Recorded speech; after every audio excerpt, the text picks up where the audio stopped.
असल जिंदगी के कुछ किरदार अजीब होते हैं। उनकी कहानियां, कारस्तानियां हैरत अंगेज होती हैं। आज आप जिस किरदार को जानेंगे वो हद दर्जे का शातिर है।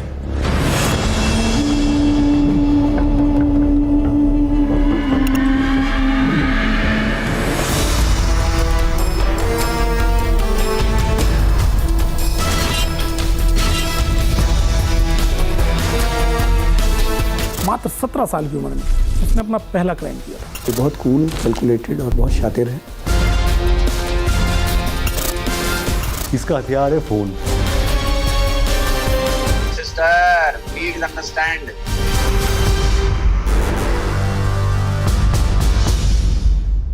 इसके एक हाथ की फिंगर्स भी नहीं है और पेट भी इसका कटा हुआ है। मैंने तो इस तरह का क्रिमिनल माइंड, इस तरह का चीट मैंने नहीं देखा। ये एक ही चीज से रुक सकता है, अगर आप इसकी जीभ काटें।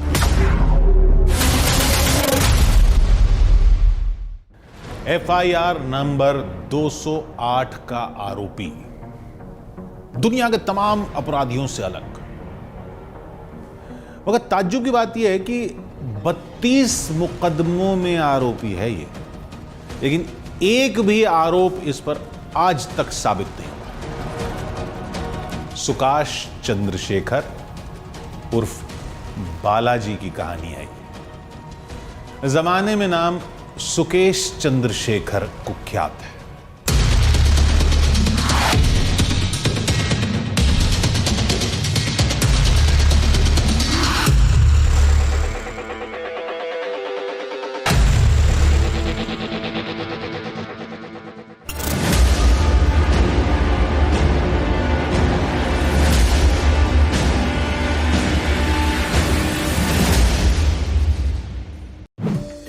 मैं अभी स्पेशल सीपी क्राइम हूँ दिल्ली पुलिस में, और UW का भी चार्ज था मेरे पास। हमारे पास में सीक्रेट सोर्सेस से एक इन्फॉर्मेशन आई कि एक पर्टिकुलर नंबर से व्हाट्सएप के थ्रू कोई शख्स ऑपरेट कर रहा है और वो बहुत सीनियर गवर्नमेंट फंक्शनरीज़ को, गवर्नमेंट ऑफ इंडिया के बहुत सीनियर फंक्शनरीज़ का नाम इस्तेमाल करके अलग अलग जगह कॉल कर रहा है।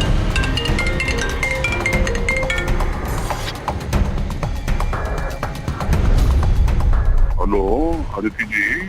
जी स्पीकिंग।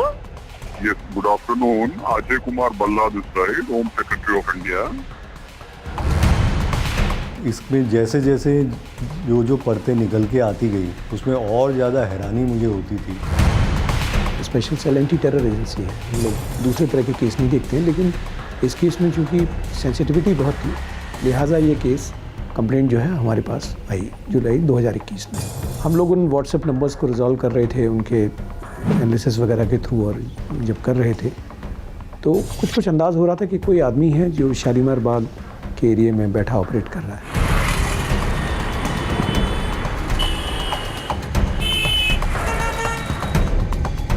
दिल्ली पुलिस ने जब उसको नंबर को तलाश करना किया कि स्पूफिंग नंबर है, कोई विदेश का नंबर है, और वहाँ पे आसपास कुछ नहीं है, पूरे एरिया में जेल है, तो सब लोग ये स्तब्ध थे कि ये जेल से कैसे हो रहा है। वो कई दिनों तक तो ये नहीं समझ पाए कि ये फ़ोन जो चल रहा है, क्योंकि वो इंडिया के बाहर का था, तो वो बात किसी को हजम नहीं हो रही थी। दिल्ली पुलिस का स्पेशल सेल का जो न्यू दिल्ली रेंज है उसकी अपने आप में बहुत खासियत है। लोगों को ट्रैक करना, कौन फ़ोन कहाँ से आ रहा है, कि उसको कौन सी लोकेशन है, वो पूरा वो लोग ट्रैक करते हैं। इन लोगों ने जब उस मामले को ट्रैक किया तो पता लगा लंदन का नंबर है, और फिर लंदन का नंबर लोकेट हो रहा है रोहिणी में भी कहा जेल नंबर 10 में जाकर।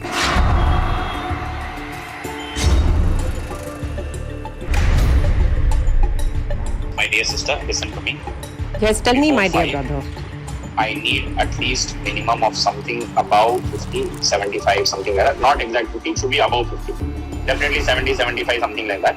Or if you're giving one, nothing like it.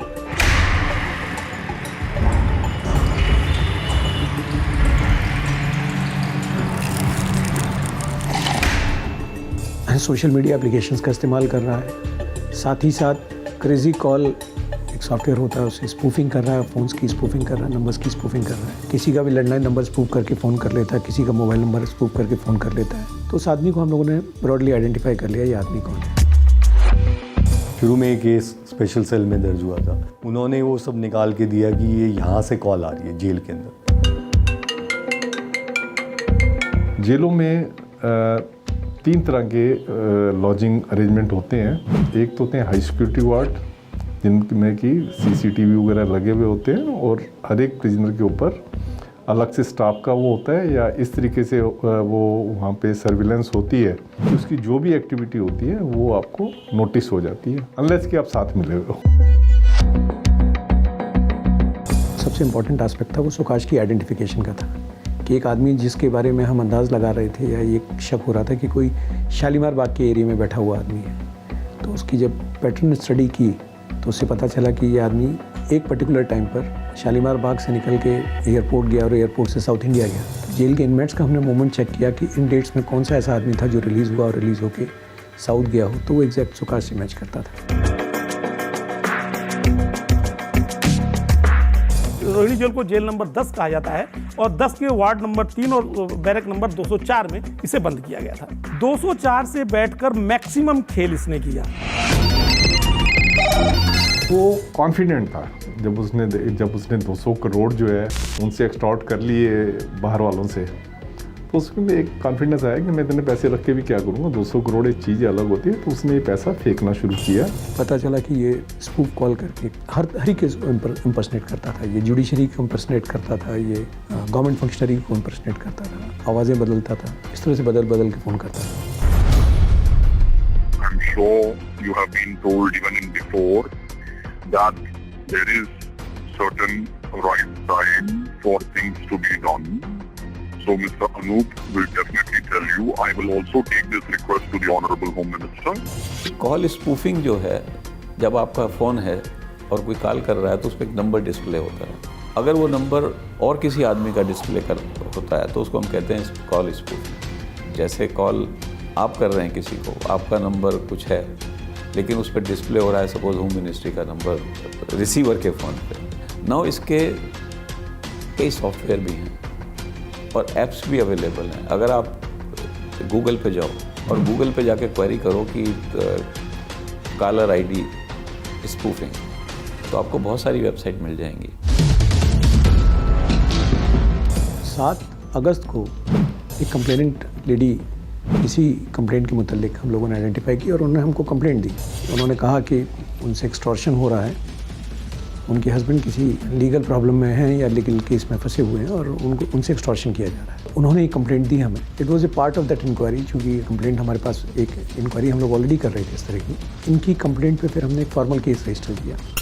200 crore वसूली मामले में सुकेश चंद्रशेखर ठगी की वारदात, महज 17 साल की उम्र। आर्थिक अपराध शाखा ने 200 करोड़ रुपए से ज्यादा की ठगी के आरोपी से चंद्रशेखर मामले में। चंद्रशेखर ने एक बार फिर तिहाड़ जेल में रह रहा था। ऐसी ही सलाखें थी, 24 घंटे निगरानी और 200 करोड़ रुपए की ठगी हो गई। 200 करोड़ रुपए ऐसे ही बैरक में बैठकर सुकेश ने ठगी की। लेकिन कैसे? क्या उसने जेल कर्मियों को साधा, एक फोन का जुगाड़ किया, जेल में बंद एक कारोबारी की पत्नी से चिकनी चुपड़ी बातें की कुछ मदद का भरोसा दिया और इतनी बड़ी रकम ऐंठ ली। सच में कमाल है, सोच से परे है। सुकेश के ठगी के तरीके जो है ना, वो जांच एजेंसियों को दंग करते हैं। कंप्लेनेंट है वो अदिति सिंह है, वो शिवेंद्र सिंह की वाइफ है। शिवेंद्र सिंह प्रमोटर डायरेक्टर है रेलीगेट में। वो किसी मनी लॉन्ड्रिंग के केस में जेल में है, जेल नंबर 1 तिहाड़ में थे। जेल नंबर 1 में सुकेश की मीटिंग उनसे हुई थी, शिवेंद्र सिंह से हुई थी। इन लोगों की जो मुलाकात हुई थी ये सेंट्रल जेल तिहाड़ हरिनगर में हुई थी, और तिहाड़ जेल नंबर 1 में ये शख्स बंद था। वहाँ पर कुछ और बड़े लोग भी बंद थे जिनकी बैरक में छापेमारी हुई थी, और वो बहुत बड़े लोग थे और उसके बारे में बाकायदा इंक्वायरी भी उठाई गई थी। वहीं पर ये भी बंद था, ये जेल नंबर 4 में भी था। तो ये अपने शिकार को खोजता रहता था, क्योंकि अपनी फिल्म का डायरेक्टर भी खुद है, प्रोड्यूसर भी खुद है, फाइनेंस कैसे करनी है, एक्टर भी खुद है। तो इसको ये पता है कि मुझे किसको, जब इसे लग गया, इसको एकदम इंफॉर्मेशन क्लियर हो गई कि मलविंदर सिंह और ये इनके घर वाले जो है पैसे देने को तैयार हो जाएंगे। अगर अपने आदमी को छुड़ाना है तो लोग किसी भी तरह से घर के बर्तन बेच के पैसे दे देंगे। जब एकदम कंफर्म हो गया तो इसने अपनी एक स्क्रिप्ट लिखी।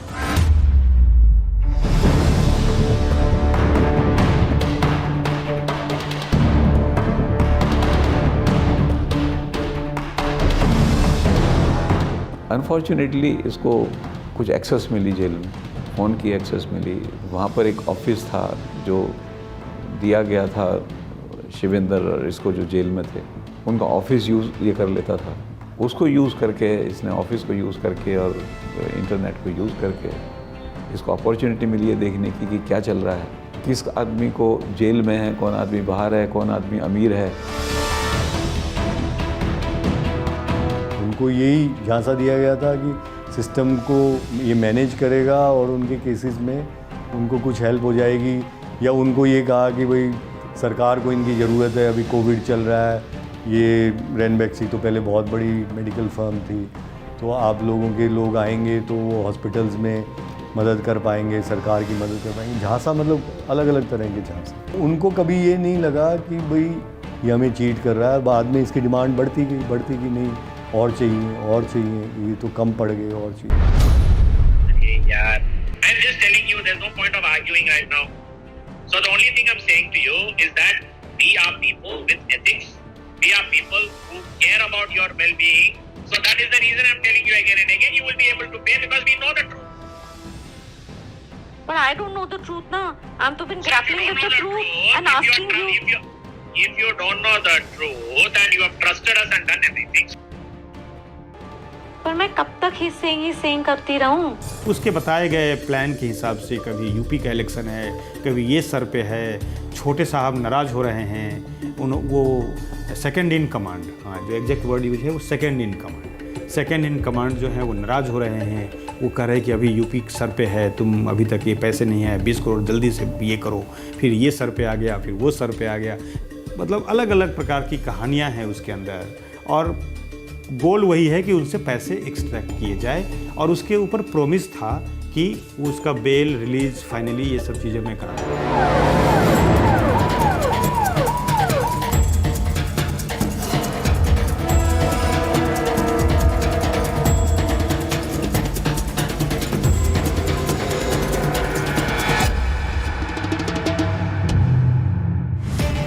FIR नंबर 208/21 दर्ज की गई, और वो किस सेक्शंस के अंदर? उगाही की विभिन्न सेक्शंस के अंदर, आपराधिक षड्यंत्र की विभिन्न सेक्शंस के अंदर वो पूरी की पूरी FIR लिखी गई, और उसमें सिलसिलेवार तरीके से लिखा गया। अदिति सिंह ने लिखवाया कि ऐसे ऐसे उनके पास एक फ़ोन आया था, और उस फ़ोन के ज़रिए फ़ोन करने वाले ने बताया कि वो इतने बड़े आदमी के यहाँ से बोल रहा है, लॉ सेक्रेटरी वगैरह का नाम लिया गया और लोगों के नाम लिए गए, और आपके पति की अगर मदद करनी है तो हम लोग आपके पति को छुड़वा सकते हैं, और आपने अभी तक क्यों नहीं बताया। उसको तरह तरह सांत्वनाएँ दी गई, और उसके बाद धीरे धीरे उससे पैसा उगाही किया गया। उसका आदमी पैसे लेने आता था, कोड वर्ड बोलता था, इस कार में आता था, ये तमाम चीज़ें। FIR नंबर 208 में उसमें वो फ़ोन नंबर भी दिया गया जिस फ़ोन नंबर के जरिए अदिति सिंह को फ़ोन आए थे। ये अदिति सिंह की दी जो प्राइमरी इंफॉर्मेशन थी वो पूरी की पूरी दिल्ली पुलिस के स्पेशल सेल ने FIR number 208 police station special cell Lodhi Colony Delhi में रजिस्टर्ड।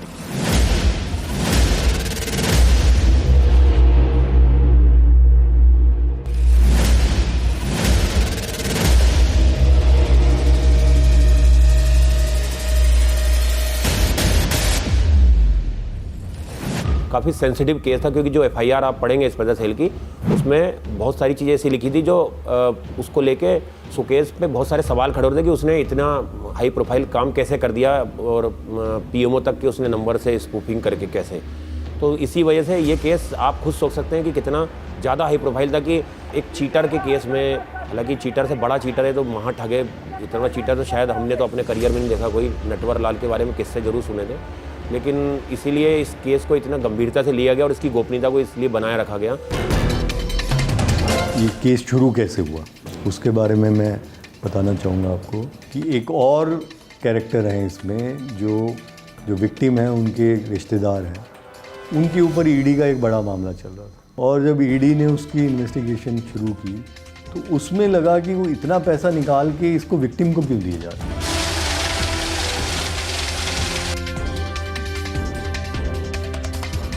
कोविड के दौरान कैश का इतना देश में क्रंच था, इतनी दिक्कतें थी, आपको अब प्रैक्टिकली या बैंक में जाइए अपना चेकबुक लेके कि मुझे 2 लाख रुपए निकालना है नगद, ब्रांच मैनेजर नहीं देगा आपको, 25 तरीके के बहाने बताएगा।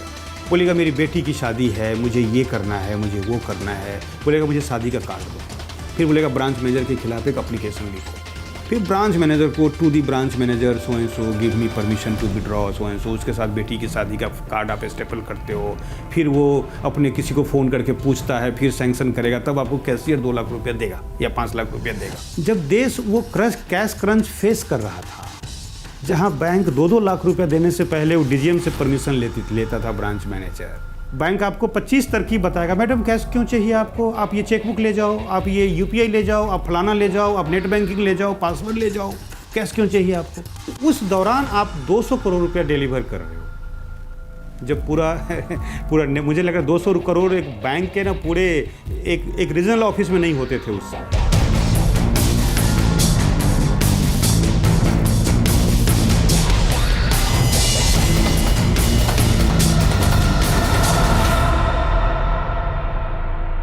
बार बार इतनी बड़ी तादाद का पैसा उसको विक्टिम को दिया जा रहा है और उसके बावजूद कहीं पे भी उसमें फुल स्टॉप नहीं लग रहा है, विराम नहीं लग रहा है, लगातार निकाल। तब उन्होंने पूछताछ शुरू की उनसे, उस पर भी उन्होंने डर के मारे बताया नहीं कि हम किसने की, हम नहीं बता सकते कि हम इतना पैसा किसको दे रहे हैं, कैसे दे रहे हैं। बहुत ही दिलचस्प है ये।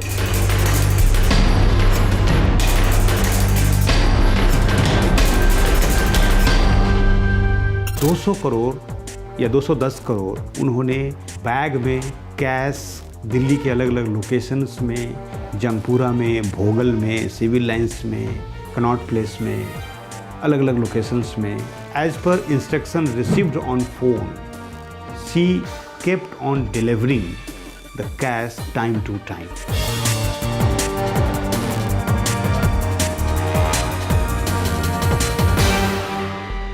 इतिहास के जो बहुत बड़े क्रिमिनल रहे हैं उसमें से उस श्रेणी में सुकेश चंद्रशेखर आएगा। शुरुआत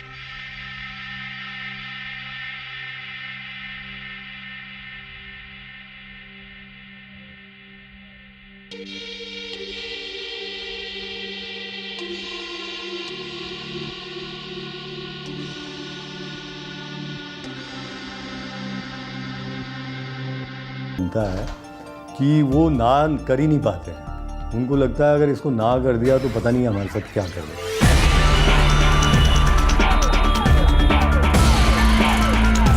अतिथि सिंह ने धीरे धीरे पैसे दिए, लेकिन थोड़ी देर दिनों बाद अतिथि सिंह को ये एहसास हुआ कि संभवतः ये पैसे तो मेरे फोकट में जा रहे हैं, क्योंकि ये ना तो किसी मदद करने वाले से मिलवा रहे हैं मुझे और ना ही मेरा पति जेल से छूट के आ रहा है। मतलब जब मेरा था तब तो ठीक था, मैंने सब कुछ दे दिया आंख बंद करके, बिना क्वेश्चन पूछे, बिना मिले, बिना क्वेश्चन पूछे। पर अब मैं औरों से भी जाके ले लिया, पर ये कब तक चलता रहेगा?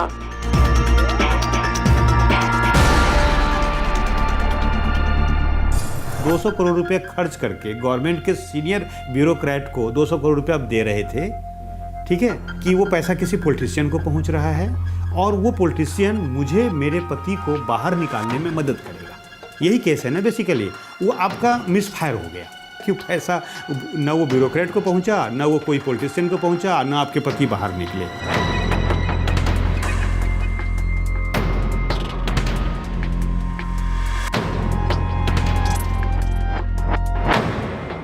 यहाँ पर क्या होता है, लोग बस ये वेरीफाई कर लेते हैं ये नंबर होम मिनिस्ट्री का। अगर वो उस कॉल करके एक बार उससे ये पूछ लें वहाँ पर कि जी क्या इस फ़ोन से आपने कॉल किया था मुझे, तो इमीडिएटली चोरी पकड़ी जाएगी। बट जनरली लोग यही वेरीफाई करते हैं कि भाई ये नंबर जो है फलानी का है, बट ये वेरीफाई नहीं करते कि क्या उस नंबर से कॉल भी की गई है या नहीं की गई है। तो अभी मैं अगर आपको दिखाऊं, मैं एक वेबसाइट देख रहा था गूगल पे, ये वेबसाइट है स्पूफ कॉलर आईडी। इस पर अगर आप नीचे जाओगे, ट्राई ये फ्री कॉल, गेट स्टार्टेड, कैसे करोगे। इंटरेस्टिंगली हम एक उसकी बात कर रहे हैं कि वो अपनी वॉइस को मॉड्यूलेट करता था। आप देखिए इसमें चेंज वॉइस का ऑप्शन भी है, यानी ये नेसेसरी नहीं आप खुद वो वॉइस मॉड्यूलेट करने की कैपेसिटी हो। ये वेबसाइट आपको वॉइस मॉड्यूलेशन भी खुद कर देती है, तो आप किसी और की आवाज़ में भी बात इन वेबसाइट से कर सकते हो।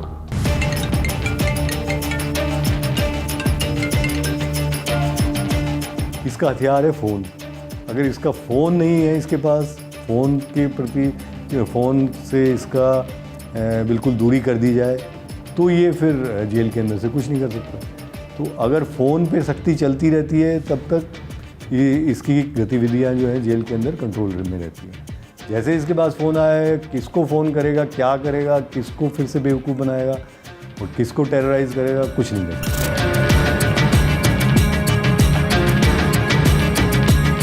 इवन जो आदमी जेल के अंदर बैठ के 200 करोड़ रुपए तक ठग ले, और इवन अगर जेल से ठगे हैं तो इसका मतलब ठगों से ही ठगे होंगे।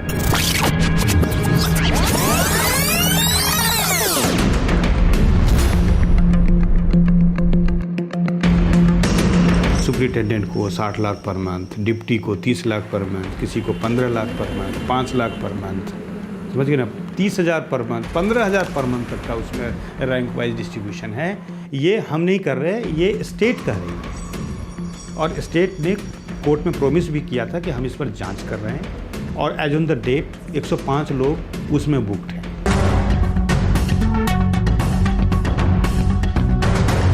इसका टोन, टेनर, बातचीत का तरीका, और कई बार एक जो सीनियर ऑफिसर की बात में एक वज़न होता है, एक मैच्योरिटी होती है, वो तरीका, और तकरीबन सीनियर ऑफिसर्स को इम्पर्सनेट करके ऐसा लगता था कि जैसे वास्तव में कोई बहुत ही senior officer government of India का बोल रहा हूँ।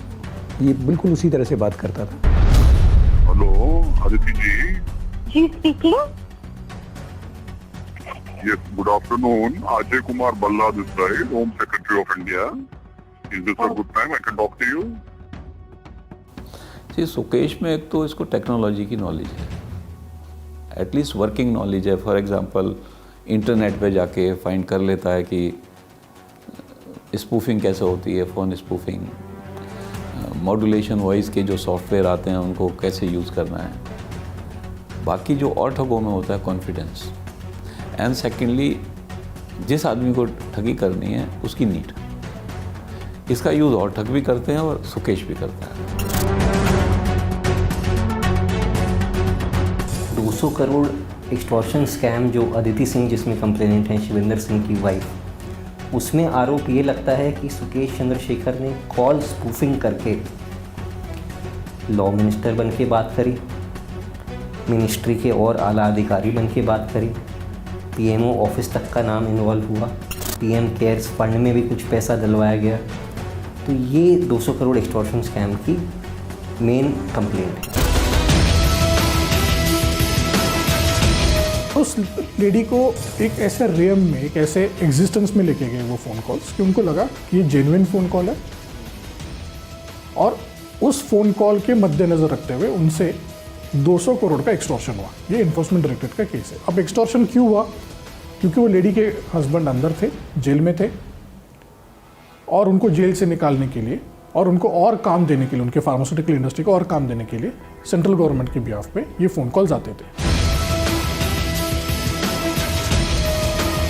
एक्सटॉर्शन की कॉल वो जेल में रह के कर रहा था, तो लिहाजा बहुत ज़रूरी था कि जिस फ़ोन से वो एक्सटॉर्शन की कॉल कर रहा है वो फ़ोन पकड़ाई जाए, अदरवाइज़ एविडेंस के नाम पर इसमें कुछ नहीं रह जाता।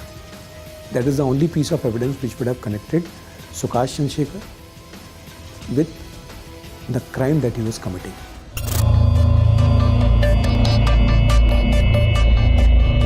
जब उन्हें ये कन्फर्मेशन हो गया कि सुकेश चंद्रशेखर नाम का ये शख्स 200 करोड़ रुपए की रंगदारी ले रहा है और इसमें से काफ़ी पैसा ले चुका है, तो उन्होंने अपना एक प्लान बनाया। उस प्लान के तहत 8 अगस्त को एक और किस्त लेनी थी सुकेश चंद्रशेखर के आदमी को, और वो कोड वर्ड में आगे पैसे लेता था। तो दिल्ली पुलिस के लोगों ने अदिति सिंह से कांटेक्ट किया और कहा कि देखिए, आप जो है ये पैसा आज डिलेड करेंगी, तुरंत नहीं दे देंगी। उनसे कहिए कि पैसा मेरे पास अभी नहीं है, पैसे का इंतजाम हो रहा है, जिससे हमें प्रॉपर थोड़ा टाइम मिल जाए मामले को देखने समझने में। तो हमने साइमल्टेनियसली 2 टीमें लगाई। एक कंप्लेनेंट के घर के पास जहाँ पर ही एक्सचेंज होना था पैसे का, हमारी एक टीम जो कि रोहिणी जेल में, जहाँ पर सुकाश स्टेशन था, जेल में बंद था, रोहिणी जेल के गेट पे रखी थी।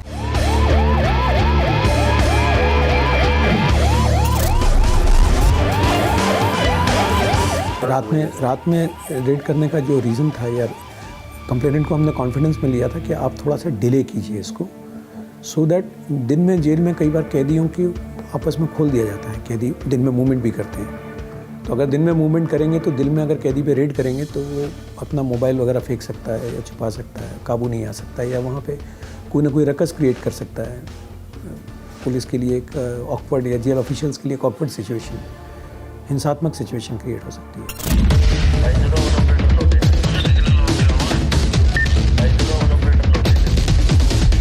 पूरा समय का खेल था। अगर एक समय, थोड़ा सा समय भी सुकेश को मिल जाता तो शायद दिल्ली पुलिस को वो सबूत न मिल पाते जिसके बिहाफ पर इतना बड़ा केस आया और सुकेश चंद्रशेखर का नाम इतना ज़्यादा आ गया कि आज की डेट में सबसे बड़ा महाठग उसे कहा जाने लगा। 200 करोड़ वसूली मामले में बड़ा पर्दाफाश हुआ। सुकेश चंद्रशेखर जेल में बंद होने के बावजूद ठगी की वारदात को अंजाम दिया। 200 करोड़ रुपए से ज्यादा की ठगी के आरोपी से चंद्रशेखर मामले में चंद्रशेखर ने एक बार फिर सुप्रीम कोर्ट का दरवाजा खटखटाया है। शानो शौकत के साथ तिहाड़ जेल में रह रहा था। 8:30-9 के आसपास का टाइम फिक्स हुआ, जहाँ पर उनसे वो पैसे कलेक्ट करने के लिए किसी को आना था। वो पैसे का बैग जो है, उसमें जो पैसे थे वो हम लोगों ने उनकी नंबरिंग्स की मार्किंग की, सब किया, और हमने उनको दिया कि आप जब आएगा तो उसको ये पैसे दीजिएगा, क्योंकि हम केस रजिस्टर कर चुके थे। It was a part of the investigation. तो हमने साइमल्टेनियसली 2 टीमें लगाई। एक कंप्लेनेंट के घर के पास जहाँ पर ही एक्सचेंज होना था पैसे का, और हमारे लिए इम्पॉर्टेंट था कि जो आदमी पैसे लेके आ रहा है वो पैसे लेने के बाद सुकाश चंद्रशेखर को मैसेज कर दे कि हाँ मुझे सेफली पैसे मिल गए हैं, ताकि सुकाश चंद्रशेखर अलर्ट ना हो जाए। इतना टाइम हमें देना था।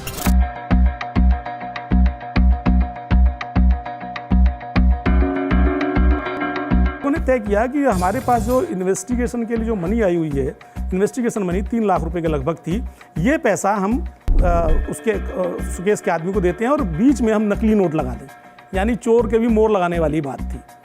लेकिन दिल्ली पुलिस के अधिकारियों को सबसे बड़ा डर ये था कि कहीं ये आदमी पैसे लेकर भाग गया तो बड़ी बदनामी होगी, कि सरकारी पैसा भी 3 लाख रुपए लेकर चोर भाग गया। तो लिहाजा ये इंश्योर किया पुलिस वालों ने कि ये आदमी पैसे लेकर ना भाग जाए।